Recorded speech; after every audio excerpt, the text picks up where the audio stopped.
Over the years, we've made some crazy predictions for Star Wars films and series. Most of them have gone way wrong, but at least we have fun doing it. Today's episode is no different as we break down Chapter 23 of The Mandalorian and make some predictions sure to go wrong for the finale. This is Tatooine Sons. It's true. All of it. What is the name of the porg on the Millennium Falcon?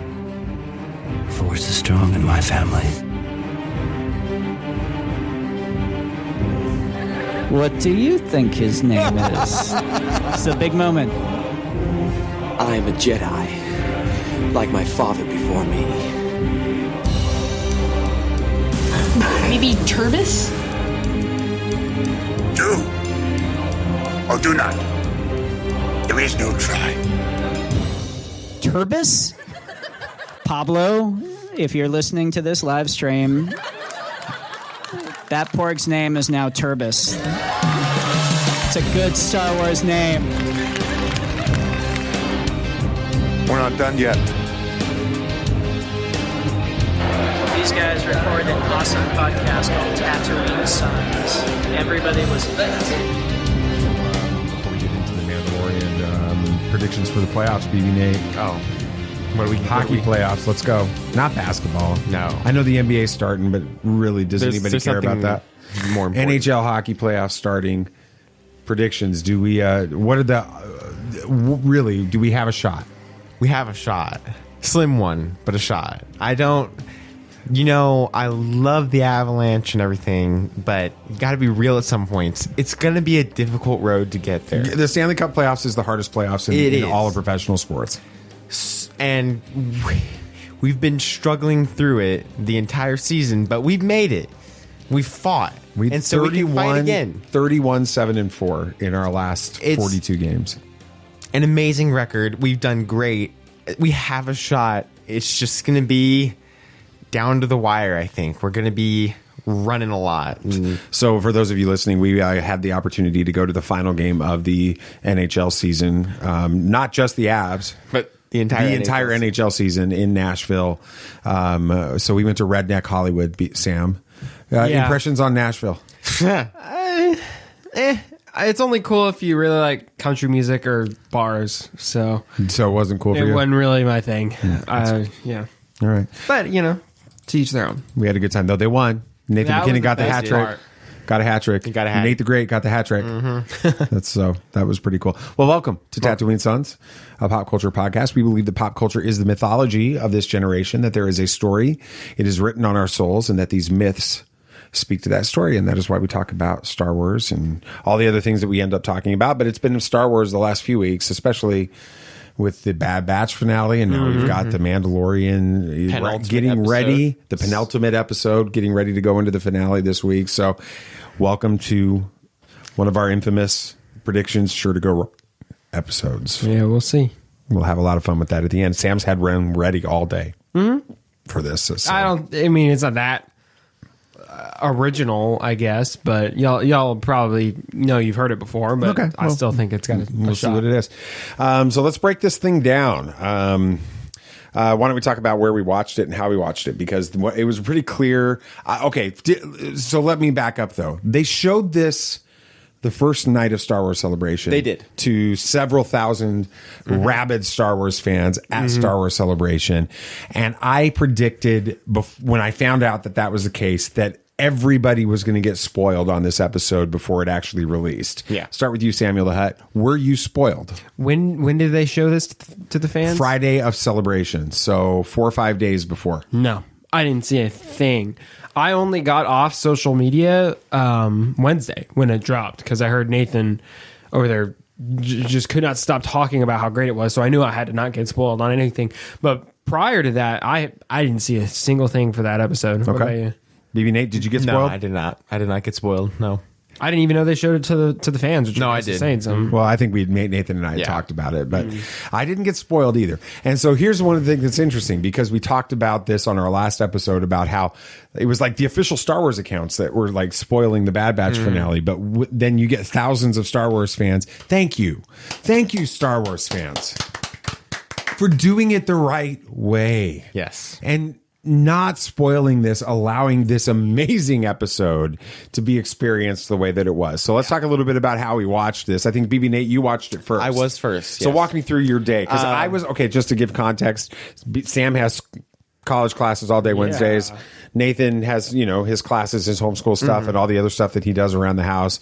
But he also has different opportunities. I was in Fort Lauderdale, Miami for work stuff when it came out, and my meetings were going till 10:30 that night. So, that was going to be tough. You saw it first, BB Nate. I did. Well, I saw part of it, and then I finished it later. I was just doing my schoolwork stuff, and Mom left to go shopping. I stayed back. And so you're like, screw it, I'm watching The Mandalorian. Yeah, basically. I wanted to finish my stuff up, and I watched part of Mandalorian. Since it was a 50-minute episode, I just watched half of it. Okay. While I was eating lunch, and then I finished up my stuff, and I finished the rest of it while folding laundry. So where did you leave off? Where did I leave off? Spoilers from this point forward. Yes, of course. I left off right before The Mandalorian started. Well, Din Djarin was talking to Bo about her surrendering. That was a really important moment. Okay. Yeah, before that moment. So you can tell I really wanted to finish it, but I decided I was going to be responsible and finish up my other stuff first. But I loved the episode. I mean, when you finished it, what were your thoughts? I was just shocked. I was just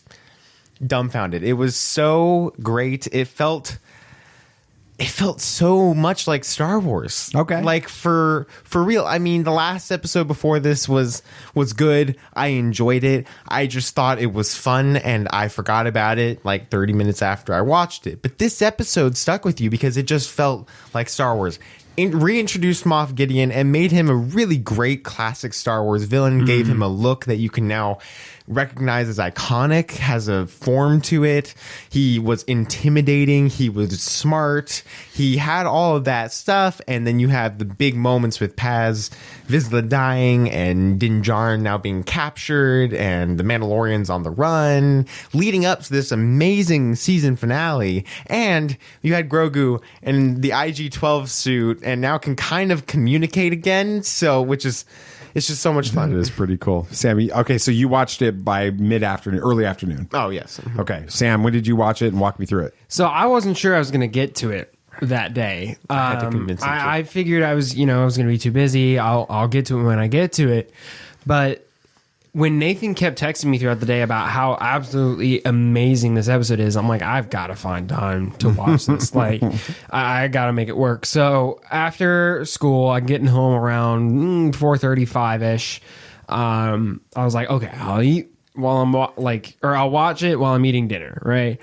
So I put it on. Mom was, doing her thing. I was sitting there eating. I think I picked up like Burger King or something, and I just put it on. And I told Nate I was watching, and then I was texting him throughout all the big moments just because he wanted me to keep him updated. And so, all the big moments that Nathan mentioned, IG-12, Thrawn, obviously, all that. Huge.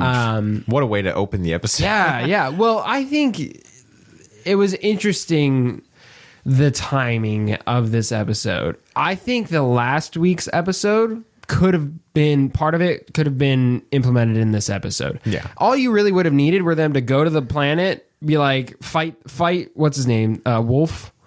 Or who? Not Wolf. Axe. Thank you. Have Bo-Katan fight Axe, take the fleet, and then the rest of this episode happens, right?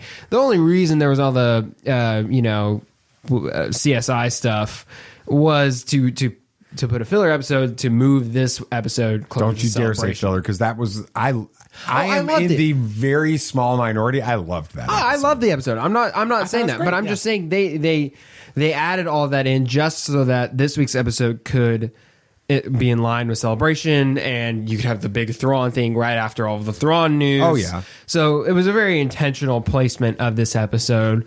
I think that you're right when you say that they had to have that episode so that they could have Thrawn announced before this episode came out, and that was it. Yeah. So anyway, you watched it.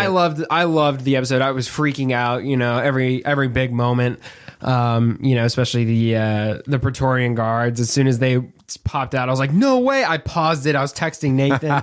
I remember when Moff Gideon dropped down, right? I just texted Nate, bro, just like over and over again, like just like I can't believe it. He looks so cool. You know, that's such a cool way. But you're right, Nate. He is like he's up there with the villains, not in just the way that he looks cool, because Star Wars has a theme with making villains look cool. Very it's true. kind of concerning. But he's hugely influential now to the story.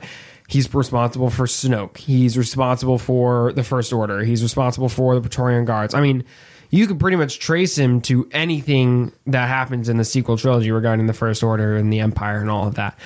It took this seemingly insignificant Moff and made him critical to the rest of the story, which I love. I thought that was brilliant, all in like the span of one episode. Mm-hmm. So I think before I give my story of how I watched it, I think I do, based on everything that you just shared, I'd like to take a moment, have a moment of silence for a moment of mourning for all of the clickbait and YouTubers, clickbait sites and YouTubers out there that have tried to pass off this narrative that Disney is going to eliminate the sequel trilogy and redo those, because at this point that's just not, I mean, it was never going to happen. But if they continue to make that stuff, they're just ignorant. Well, they already are, but I can't even believe how clear it is, especially after this episode. Yeah, I was telling Nate and I was texting Tristan as well. It's brilliant the way they're doing this. You're taking one criticized, albeit throwaway line in Return, Rise of Skywalker, right? Somehow Palpatine returned. That's it. That's all we get for all of this. It takes such a seemingly insignificant throwaway line, and they decide to make an entire saga about it. It's just like what happened with the Clone Wars. The Clone Wars. Yep. You took one throwaway line from Obi-Wan. Granted, it wasn't criticized, but who's going to criticize it? That was the first movie, right? You know, I fought with your father in the Clone Wars. Now you've got the entirety of the prequels. You've got the Clone Wars series. You've got all of that stuff from that one throwaway line. Now you're going to Rise of Skywalker, and this throwaway line is now, oh my gosh, like as soon as he says that, you're gonna be like, wow, Mandalorian, Andor, or not Andor, Ahsoka, you know, all these stories are gonna pop in your head from that one line that everybody didn't like or whatever at the start. It's brilliant. Yeah. So I was at a work meeting, like I said earlier. We started at 8 a.m. and we had 3-minute breaks multiple times throughout the day and a working lunch, which meant we had no break really. And then, and I love my company and I love the people I work with, but it was long and exhausting. And then we finished up at 7:15, got in cars to head to dinner, which was not just a dinner. It was not pizza. I thought we were going to get pizza. We got there and it was a pizza experience, 3 hours long, where you're making your pizzas. You're like creating the dough. You're doing, it was a blast. I had so much fun and got back to the hotel. I was very disappointed. About 11:30 at night. Yeah. And started to try to watch on my phone. And I started falling asleep, and I'm like, this episode deserves more. I got through the opening stuff with Moff Gideon and the Shadow Council and all that stuff that we've got to talk about. Also, okay, well, we'll talk about it. Yeah. So, and then I was like literally falling asleep, and it wasn't because this episode was bad. I knew that. It was because I couldn't keep my eyes open. So instead, woke up at 5:30 in the morning, got up, got some coffee, did the stuff I had to do, and found time to watch it before the day started. So that's how I watched it. Obviously our reactions are fantastic. Let's just jump right in. First of all, I mean, we have to talk about the recaps before. See, I have an interesting standpoint. Okay, go for it. Different standpoint. I don't like watching the recaps. It almost, not so much with this episode, but previous episodes, it seems to kind of telegraph what's coming. Okay, like that's fair. It makes it obvious what they're going to talk about in this next episode, and I don't like that. I mean, we're keeping up with the series, right? We were watching it week to week. I remember what's happening. I don't need the recap. Okay. Therefore, I want to go into it completely unaware of what's about to happen. Okay, what about you, Nate? I'm kind of indifferent. I'll skip it or I'll watch it. I don't really care. I just watched it because I wanted to make sure I didn't miss anything, but I didn't, so I was fine. I also skipped it because I had a lot of homework to do, and I needed to save every second. So what's interesting though is watching the recap. They were hitting points from all of the episodes that people were like, this has nothing to do with the Mandalorian. This has nothing to do with the story. Yeah. They kept going back and hitting those points. Give an example. People liked the Coruscant episode with Dr. Pershing. Oh, and, yeah. and all that. But they were like, how does that fit into the story? And then you've got Axe and all this. I mean, it just felt like there was all these moments that were criticized that were in the recap. And I'm like, they're going to tie it all together. It's the Purgle moment. In this thing. And, that's exactly what they happened. All right. So we open up, we find out, I can't remember the name of the I don't remember either. and it's killing me. It's Katie O'Brien is the actress. I just can't remember her character's name tonight. So we're recording Sunday evening. We just watched it all over again on our patio with a beautiful sunset. It was great. One of the most. It was really nice. It was a religious experience in some ways. But anyway, this is the way. This is the way. This is the way. There we go. Okay. All right. So we watched it. So Katie O'Brien finds out Moff Gideon's there. I wasn't really shocked by that. No. It was fun when they switched over and it was Moff Gideon being Moff Gideon now and not in the hologram. Yeah. With it. BB, you brought up something interesting that I didn't pick up about where he was. So he's on. Yeah, I didn't notice that. He's on Mandalore at the beginning sequence. Now you didn't realize that then. You realized. No, I realized it after when they. But like right as I saw the stormtroopers, I'm like, no way, Moff Gideon was on Mandalore the entire time. Really? Because it makes sense. They were telegraphing that it's uninhabitable, and I was wondering why so much the Empire was wanting the Mandalorians not to retake Mandalore. What the big deal was, because it's a random planet and the Mandalorians aren't really affecting the Empire all that much right now. And they're kind of they're affecting pirates, which are apparently the Empire, but nothing much. Yeah, and for the most part, they're minding their business. Right, they're minding their own business. And so why was it so important? And then I figured out that it was Moff Gideon on Mandalore because there's magnetic interference that can't have radar scan on ground from above. So it's it's the perfect place for the Empire to hide and rebuild. Place. Exactly. Which is why he had to take out Exactly. That's why they were all on it for him having reinforcements at that point, because they understood, oh no, the Mandalorians could retake Mandalore at this point and we'd lose all of this progress. Smart. Yeah, no, I didn't pick up on that either until Nate pointed it out. But you'd have also got access to Beskar, which creates stronger troopers, makes things harder. I mean, he even mentioned it, like, it seems like the original idea was to make an army of, like, Force-sensitive Beskar-clad troopers. A clone army of Jedi Beskar troopers. Like, that's unstoppable. Isn't that kind of what he says at the end? Yeah, that's kind of the vibe I'm getting. Obviously, that doesn't happen, or maybe that's kind of what the Sith troopers are. Ooh, I hadn't thought about that. In Rise of Skywalker. But, I mean, if that came to fruition, how do you stop that? I mean, you're basically taking every, like, overpowered thing in Star Wars and mashing it all into one. And I mean that's, you just got to give them little, like, miniaturized Death Star laser cannons, and then you've basically got everything. Well, we just need J.J. Abrams to come back just so that they can do that, because he lens flares and super weapons. That's what he's all about. So with that, so anyway, had his super weapon in the Star Trek he did, the first one. He did, yeah. Super weapons are a big deal for him. So big revelations, obviously, with the Shadow Council. The first big revelation we have to talk about, not a big revelation that he's coming back, because we heard that in Ahsoka, and we know Lars Mikkelsen is going to be playing him. Yeah. But that he was brought into the storyline with the Mandalorian in this. Thrawn is officially back now in Star Wars conversation in the episodes, and in a full way, not just Ahsoka mentioning him, but in a big way. Yeah. What was your reaction to that revelation? I'll start with you, Sam. I mean, it was like oh my gosh, no way, they name dropped it, but it wasn't like you said, it wasn't too much of a surprise. We've been getting Thrawn news all week. It was the big talk of Celebration for a while, so it wasn't like as if we had not heard anything about Thrawn since he was mentioned by Ahsoka in season, what was it? 2. It was 2.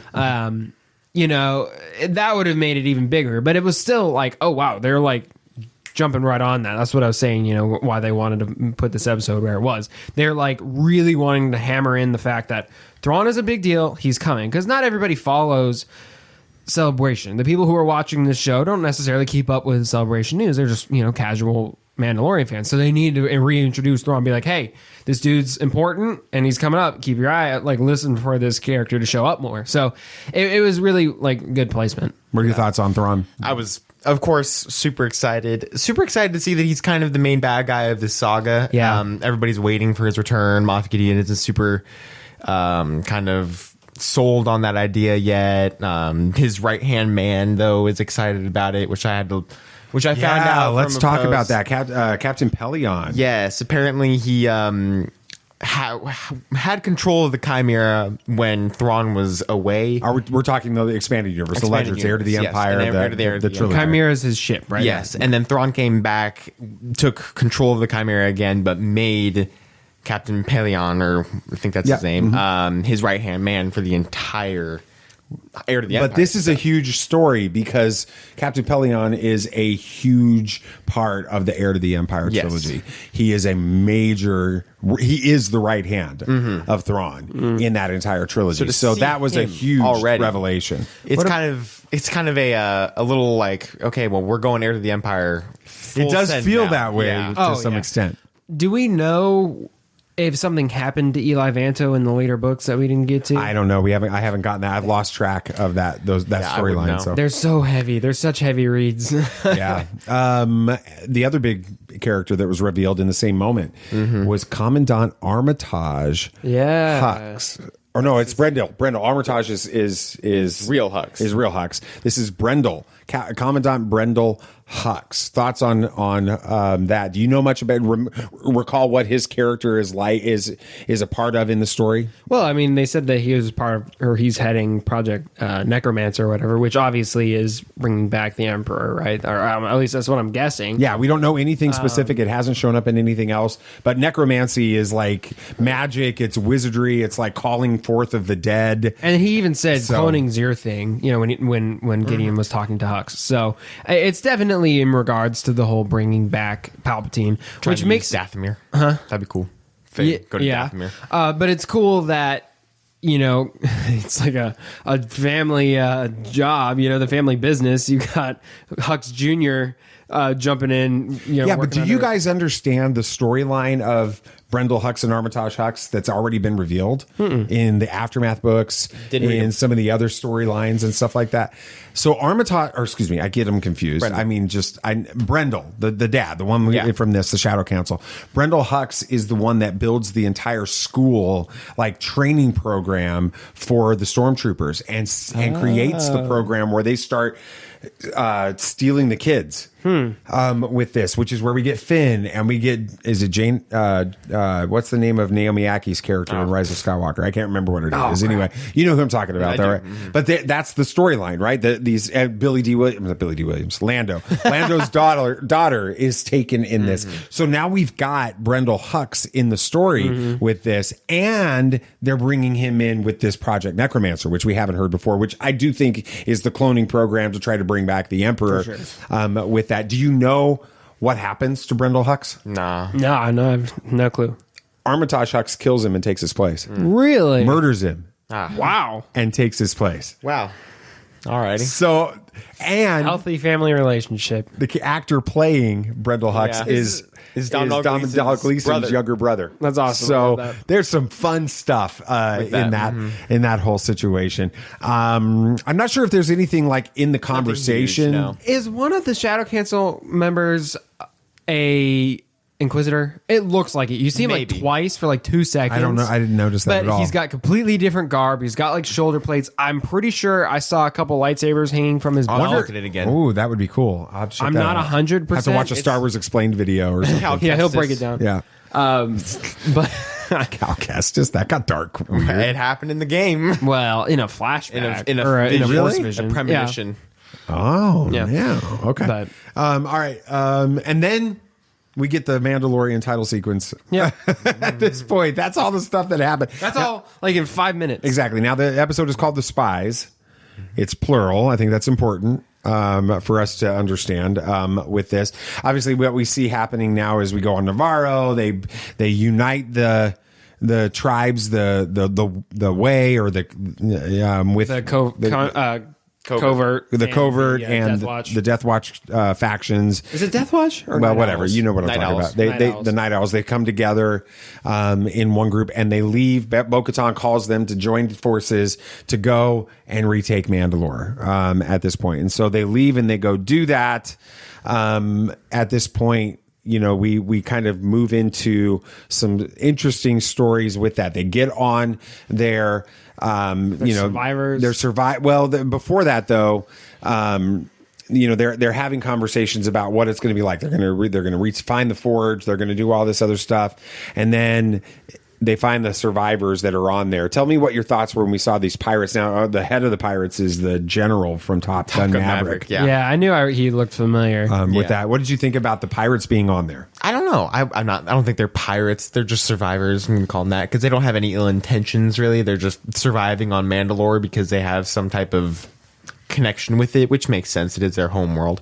I was interested to see that. It's interesting to see adding new lore to Mandalore because we don't know enough about it right now as is, but adding this ability to have survivors that have been there opens up a ton of stories that they could tell right now of the survivors of Mandalore. It allows them to tell books if they wanted, expand it in the comic series that they're doing for the Mandalorian right now if they want to, or it just allows them to tell more stories about Mandalore, which we know very little about right now. And so it would be really, I'd love to see more of them. I'd love to see more of their story and kind of what happened with them and how they've survived.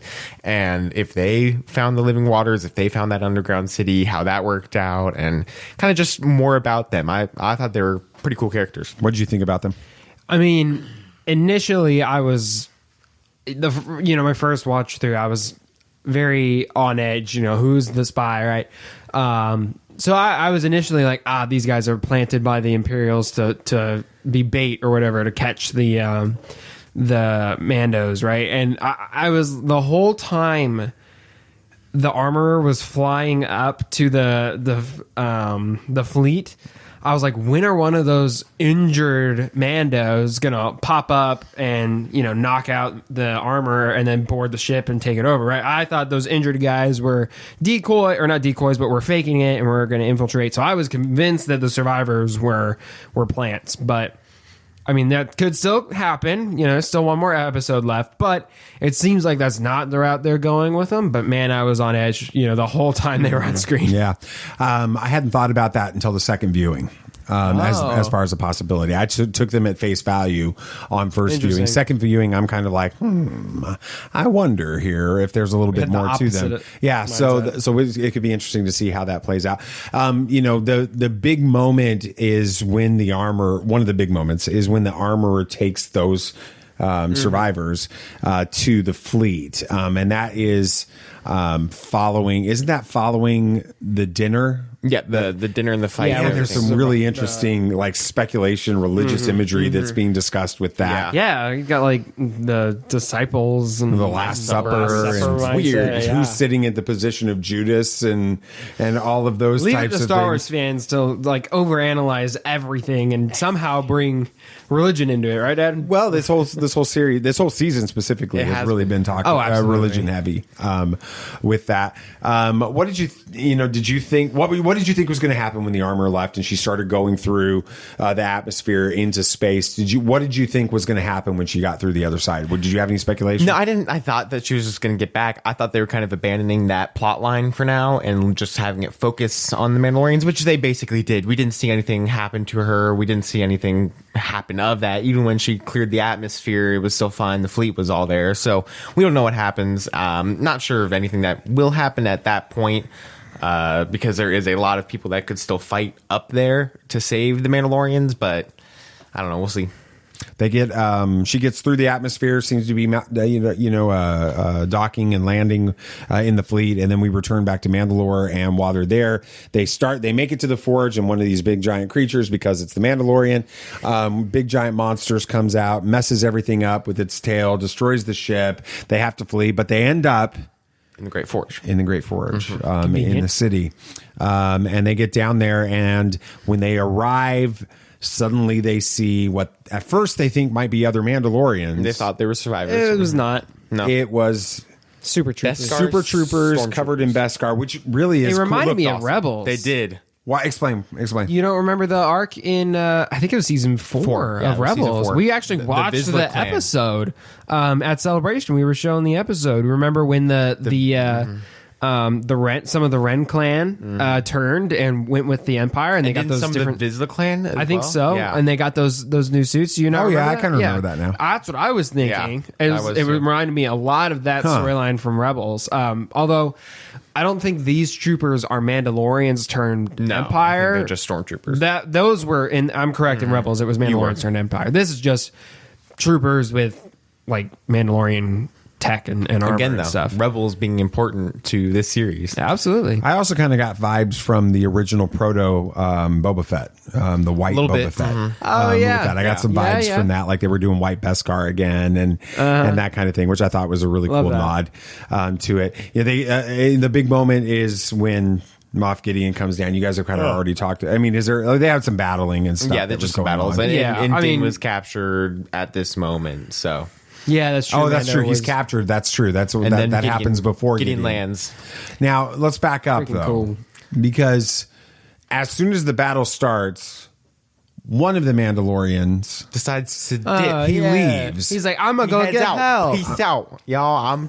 I'm leaving. I didn't think about this the first time. I thought about it the second time. Watching it the second time, Sam, what was your initial Convenient. like? What did you say as soon as you saw Axe Wolf? Woof, Oh my gosh, leaving? they let him leave. There was no way. There was like 15 troopers flying around with that hole, and he just whizzes past them without a shot fired at him. Come on.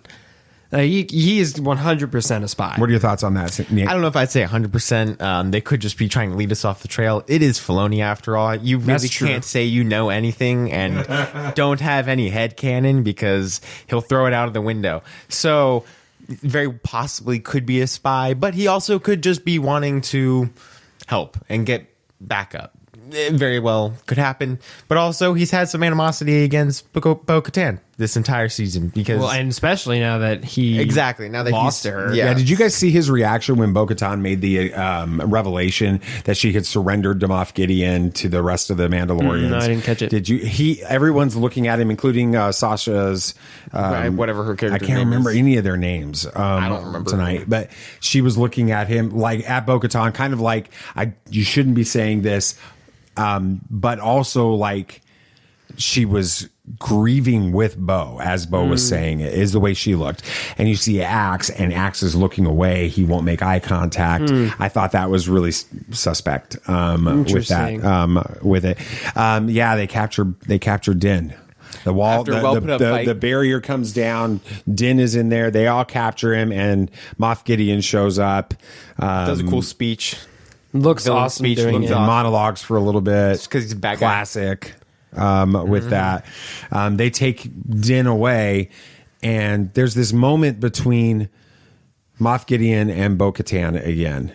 Talk to me about your thoughts on that moment, having seen it twice. I mean, it's obvious that Bo-Katan has some more authority right now than Din, and Moff Gideon knows that, and so he's kind of talking to her about what's going to happen against the Mandalorians more than anyone else because it makes sense. She's the leader, and he knows that, and he understands that she's the rightful heir at this point, and so he understands that she's the biggest threat right now. And Din is a huge threat. He's been a thorn in Gideon's side the entire series, but Bo is now leading him, and so that's even more dangerous. And so he understands that she's the one that he needs to take out at this point. Yeah, well, there's the history behind them that you need to keep in mind. I mean, at this point, I'm sure Bo-Katan feels like he's taken Mandalore from her twice now, in a way. She was ready to reclaim it. She was ready. She's like, we got some inhabitants to deal with, but we're gonna be good. Just some boats, some creatures. We'll be all right. And she realizes the Empire's set up here for years. It seems like all because of Moff Gideon. So there's definitely going to be some bad blood there, and she's going to be rightfully upset this next episode, I hope. But you're right, Nate.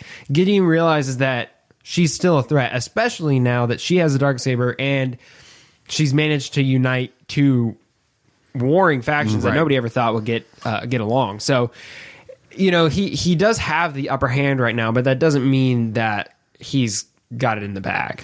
And he knows that. I think it's important to note that in that confrontation, this episode becomes the redemption of Bo-Katan. Yes. Yeah. Because Bo-Katan was given the exact same offer that she surrendered to. Surrender the Darksaber, all of that kind of stuff. And instead, this time she's like, no, we're going to fight. We're going to stand up. We're going to do all this kind of thing. That's important with it. They begin to fight. She uses the Darksaber to cut a really cool hole in the thing. They all get out except for Paz. He dies. Paz Vizsla. Dies in a blaze of glory, though. To talk about that whole sequence, Awesome what were your sequence. thoughts? He's really cool. He's an expendable side character, but they gave him a really great send off. He isn't one that I've been like super connected to, but connected enough, and they've told us enough about him that I was disappointed to see him go. And he went out with a fight and wouldn't have had it any other way. I am sad for his kid. That's going to be interesting to how they handle that, because we spent an entire episode saving his kid and for really nothing at this point. So it's going to be really interesting to see how that is handled at this point. Yeah, but he stood his own in typical. Not against the Praetorian Guards, though. No, but that I love that. That was brilliant. It took him no time. Took them no time to dispatch Paz Vizsla when we saw him bringing down 30, Beskar troopers.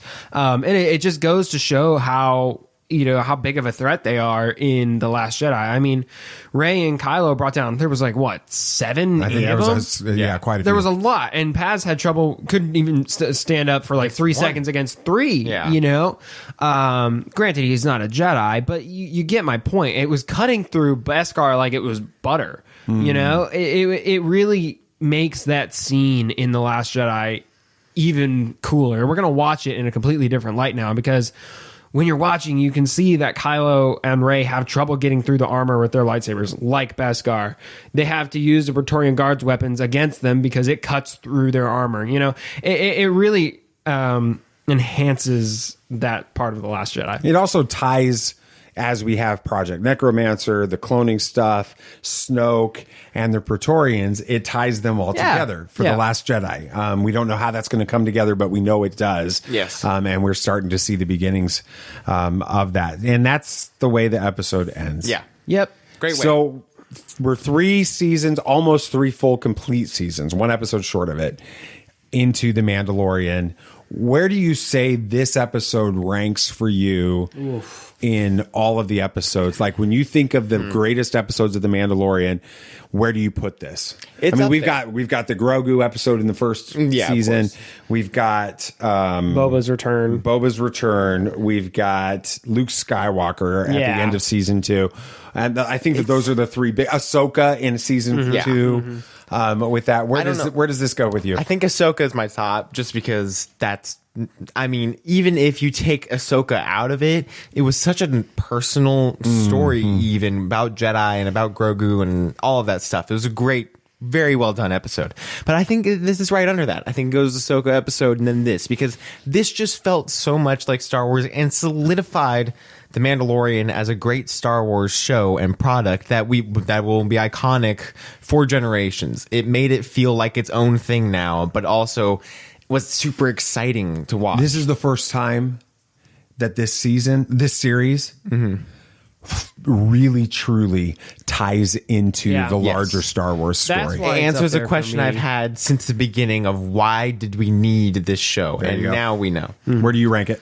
Oh gosh, it's tough. I mean, the finale of season 2 was incredible. It's going to be tough to top that, but I think this is either a close second or a tie. And not only because it was awesome, but you're right, Nate. It really does make a difference in Star Wars. I mean, it answered so many little questions from specifically The Last Jedi, which I love. I thought that was like a retcon, right? But it also answered the questions tied into the larger Star Wars universe while still feeling completely Mando at the same time. It had all the Mando stuff you come to expect: the cool fights, the cool looking troopers, the cool Mandos, right? But added so much to the lore of Star Wars, all in 1 episode. So less than an hour. Less than an hour with that. How do we know how long the finale is supposed to be? We don't. We don't know yet. I'm gonna say, and I hope this isn't recency bias, Right. but I'm going to say it's the top for me. And here's why. The Grogu revelation at the end of episode 1 was phenomenal. Oh, a huge deal. But it was just a revelation of a character. Mm-hmm. The Ahsoka thing was amazing. I got to see live action Ahsoka. It and sets have a up, duel. The duel was amazing. Everything, right? It sets up the Ahsoka series and all of that. I love that, but that's all it is. That's it. Boba Fett returning, really cool moment. Luke Skywalker, the ultimate super cameo. You right. Depends on who you ask. Okay, he's not Ezra Bridger. Not Ezra Bridger. But that. You know what I'm saying. I understand, right? yes. This one mattered. Right. Yep. This episode matters more than anything that's happened outside. Can I say this? Outside of the Skywalker saga. Well, yeah. It matters more than, Rogue One, I guess. One matters a lot. Right, it does, yeah. Rogue Just One ties into the beginning with the Death Star. With it. Solo of the Star Wars story doesn't really tie into the larger story. It does, but it's not really significant. Clone Wars is huge. Clone Wars is just a fleshing out of stuff we already knew. Rebels doesn't, as much as I love it, I love it. Tread carefully here. It really doesn't tie not yet, but it hasn't tied into the larger story. This has been the Purgle of the series. Okay. You know what I'm saying, though. I do. This one matters. It does. It really did. It matters both in universe and it matters out of the universe because it shuts up the people that need to be shut up. Yeah. Yeah, basically. With this. At this point. It's beautiful. All right. The episode's called Spies. The Spies. Yeah. Who are the spies? Axe. The more and more I think about it, the more the armor is really suspicious because think about it earlier, a few episodes ago, the armor was really, really quick to be like, you know what, Bo? It's fine if you take off your helmet. It's completely okay. How about you go get your other Mandalorian buddies, bring them here, and we'll go retake Mandalore because that's the best idea right now. Something she never thought about, something she'd never considered. She allowed Bo to break the rules because she thought that she could bridge the gap between the Mandalorians. That's just a little bit. That's what the Empire wanted. At this point, they wanted to get rid of the Mandalorians, so might as well just get them all in one place at this point. She did leave early in this episode to take two injured Mandalorians away. There were more than that. At least that we saw in the cockpit. I think that there was implied that there were quite. There a were few. several, but still, she's taking injured Mandalorians away, which could just be from part of the goodness of her heart and her Mandalorian. I think she is a Mandalorian, but just sold out to the Empire. So that very well could be it. Which is not an unprecedented thing. It happens in season 4 of Rebels. Yes, so it's very possible. It's very Dave Filoni-esque, and so. She feels very likely to be, but also it's Dave Filoni, so he could just be making us think that. Okay, so you really don't know. Sam, you disagree? Yeah, the spies are Axe, who flew away, and it's like, oh, I'm gonna go get help. Yeah, and the other spy, was obvious. It was the chick from the beginning. I don't remember her name. Well, yeah, we all know she's the spy. She's the other spy.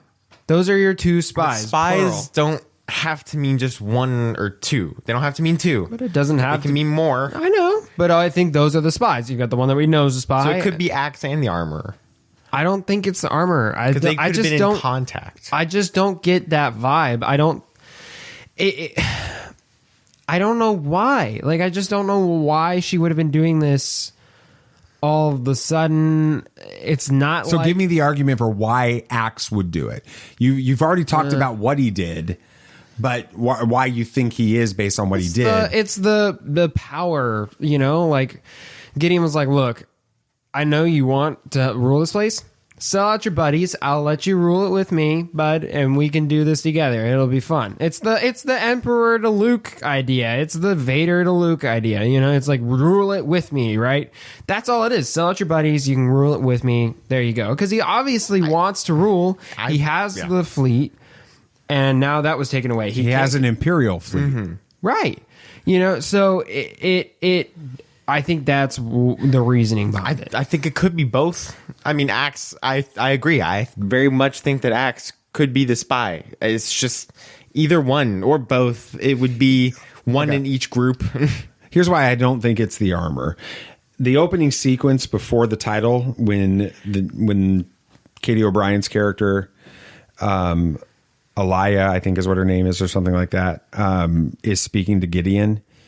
There seems to be confusion between both her and Gideon on what's been happening with the Mandalorians. They don't know what's going on.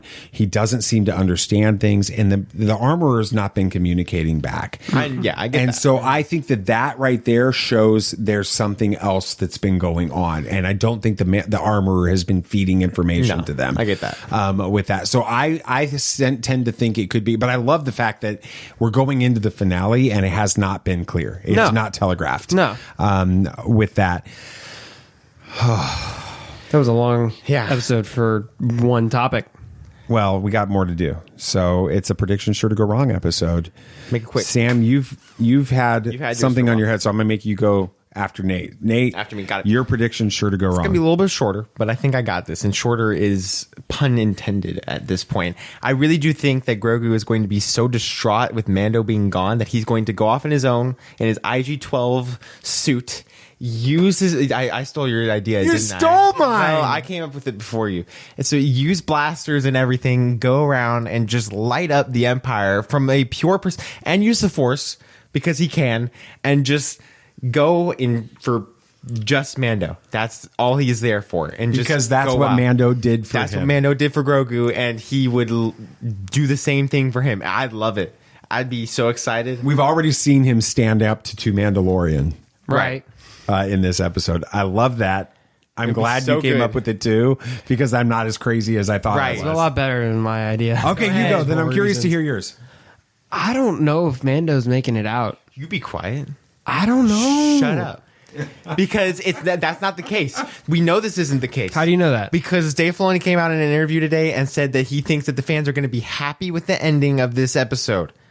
Of the finale. That doesn't mean that they can a happy ending. A good send off. Happy ending. Nobody's upset that Paz is gone. I mean, there are. There's a lot of people upset that Paz is gone. Enough. And if Mandalorian dies, everybody's going to be very frustrated. It might be a great episode. It could be a great send off. But people would still be very, very frustrated. Just for Grogu more than anything. I had a backup. You had a backup. I had a backup. Good job. Okay, and you brought it up in in your comments on the actual episode. Okay, but my backup is I think that the pirates, were actually plants. I think that they were there the whole time. How did they survive on Mandalore? Yeah. How did they survive on all that time? How did they get them into the place where they need to be in order for? They lead them straight into, it's kind of like, oh, strangers. Okay, here we go. Let's welcome you guys in. Yeah. And then they bring them in and set them up. It's a shooting box. They could be the spies. Yeah. That's my prediction. Mando see anything of them when he was down there? Exactly. That's all of a sudden they're there. Right. And that would they could be prisoners that were brought in. That would further disprove the armorer being a spy, because she certainly didn't let on that she knew that they were bad guys. Right. So that's it. Well, when this releases, it'll be Tuesday morning. It will be. There'll be like 14 hours for people to join into our speculation before the finale comes out. Are we watching the finale early Wednesday morning before you go to school, Samuel the Hutt? I don't know. I don't see a way we can't. I don't know if I have time. This week is absolutely crazy for me. And that means horrible. And I don't get back from church stuff until about 9:00 on Wednesday night. What time do you leave, though? I have to be there by 1. You've got to be kidding me. So there we go. We'll have some fun. So 3 a.m. We're good. All right. We'll see you then. I am your father. As the old guy on the show, I've experienced a lot more life than Sam and Nate. And with that experience comes a little different perspective on mistakes and redemption. As I mentioned during our discussion, I believe that Chapter 23 was the redemption of Lady Bo-Katan. It starts to really take shape after she admits to the refugees on Mandalore that she, in fact, had surrendered to Moff Gideon and turned over to him the Darksaber. You can sense the shame that she feels as she makes this revelation. And then the story comes full circle when at the end of the episode, Gideon makes the same offer again to Bo-Katan. This is the way life works. Whenever we make major life-altering decisions that take us off the path that God has laid out for us, he always seems to bring us back to that very same decision again later and gives us the chance to make it again. I've seen this over and over again in my life. So the question isn't whether or not we'll be given a second chance. The question is, will we learn from our mistakes and choose differently? Thank you for listening to Tatooine Sons, and we definitely appreciate that. We hope you'll follow the show on whatever podcast app you're listening to us on. Give us a rating and a review on that app so others can find it. We've got something so much... I can't even begin to get the words together. I'm so excited about it that we're announcing on May the 4th. You're going to want to stay tuned to our social media. You're going to want to stay tuned to this podcast and the episodes coming up over the next couple of weeks as you'll learn how you can be a part of that announcement coming May the 4th and some things that will be happening all weekend long. We're super excited about that. You'll want to participate in those as well. Make sure you're following us on Facebook, Twitter, Instagrams, whatever, YouTube, all of those, and then share the show. Send this episode to other Mandalorian fans out there so that they can participate and hear our crazy predictions sure to go wrong. Next week, we're going to break down the finale of season 3 of The Mandalorian, chapter 24. I can't even begin to imagine what we're going to see in that episode, so I can't wait to talk about it with Sam and Nate. But until then, may the Force be with you always. This party's over. I like that Wookiee. Don't get technical with me. Joy, please.